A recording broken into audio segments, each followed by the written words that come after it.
Passwords are a nightmare. You need one for everything, and the more secure they are, the harder they are to remember. So we take shortcuts, reusing them, making them easy to guess or writing them down where they shouldn't be. But what if we didn't need passwords at all? Imagine logging into a website without typing a single character. No passwords, no security questions, no SMS codes, no 2FA. Instead, your identity is cryptographically verified, and no one, not even the website, ever stores your login credentials. That's the promise of decentralized identity. So how does it work?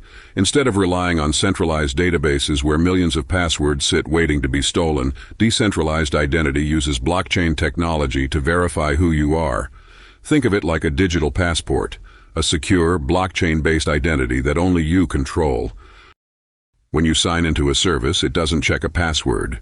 Instead, it verifies your identity against a decentralized ledger, ensuring that you, and only you, are in control. No password leaks, no data breaches exposing your login because there's nothing to steal.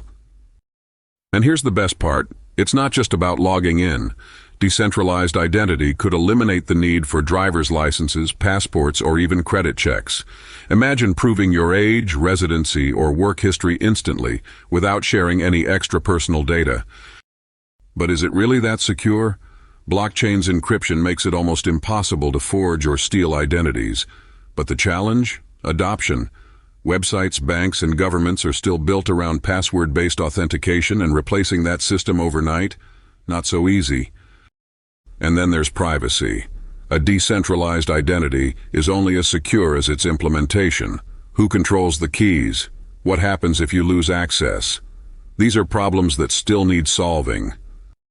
But one thing is clear, passwords aren't the future. The real question isn't if blockchain can replace them, it's when.